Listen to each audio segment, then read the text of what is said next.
Well, good morning. I'm sitting here being burned. Yeah, burned, Arlene. This is the kind of son and the kind of husband you were with all these years, all those times. You made comments about me, put me down for the lake, put me down for not having children, constantly had something vicious to say. You, Holly, what are you doing today, Holly? Are you working on photographs for weddings? Are you sitting in your nice studio snickering and laughing with this Deborah Clark who pretends to be a psychiatric nurse? Yes, Phil, everything is absolute hell today. Yes, Phil. Absolute hell from you, your son, Rich, the whole group of them. Yeah, just ripped off from the U-Haul. No place to live. My stuff is still in pack boxes. Every single apartment, addresses everywhere. I look like absolute hell. Yes, all those years at the gym, isn't it funny? She's fat. She looks like absolute fucking hell.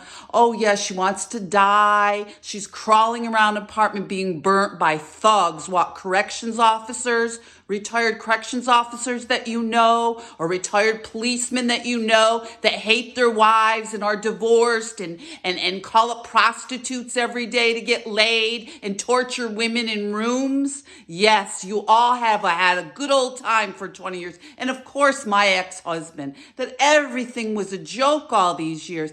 Every time he fucked me, it was a joke, wasn't it? Because it was never real. It was a joke from the beginning. You and Phil disappeared every single party, laughing and snickering while I waited on your mother. I waited on your aunt. I cooked. I cleaned. I constantly pleaded why you were so abusive when I wanted to be a nice wife, when I wanted to love you, when I wanted to do all these things, which I did.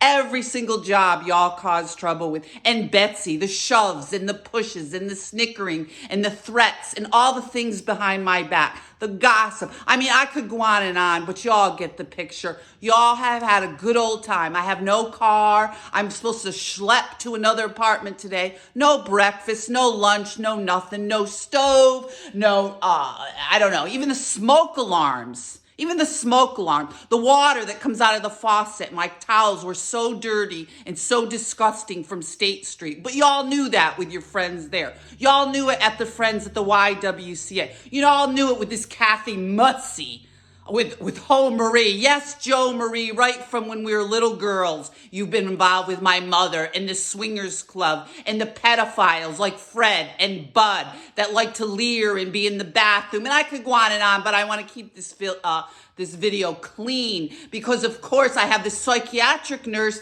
Every time the video comes up, she makes all these horrible comments with the rest of the haters that you got online. So this is my morning. So I hope you're all having a nice time up to the lake, laughing and joking how you've destroyed everything in my life, took my properties, killed my dog. This is the kind of group you do. This is the kind of son you raised, Darling, to sexually assault someone after drugging them.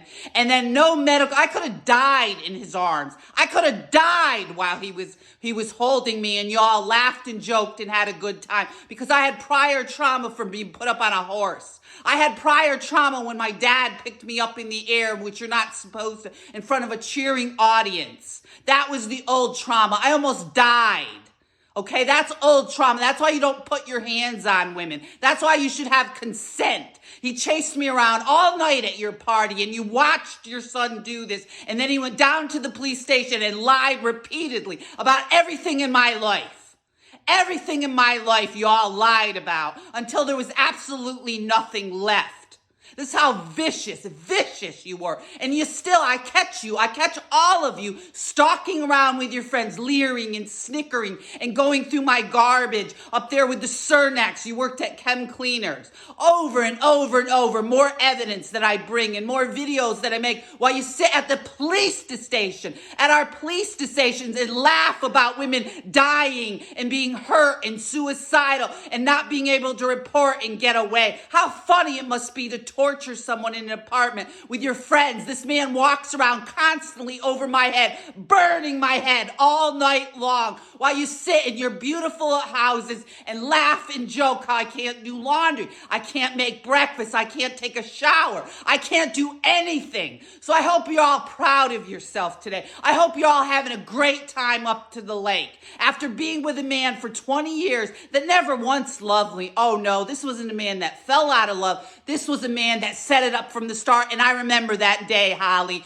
with you bringing me over to Tom's and Vinny saying, oh, we'll get Flan to do it. Flan loves money. Flan will do it. Flan will spend 20 years doing this kind of horrible stuff behind my back while y'all sat and laughed so you could throw me on the street, take everything in my life, my entire life savings, and sit around with all these people and continue. Certainly with police officers, correction officers, these psychiatric nurses, oh, like my mother, laughing and joking. They got a couple psychologists. Who, the nine-ins? To laugh and joke? Cheryl Sparks? Oh, her? The doctor?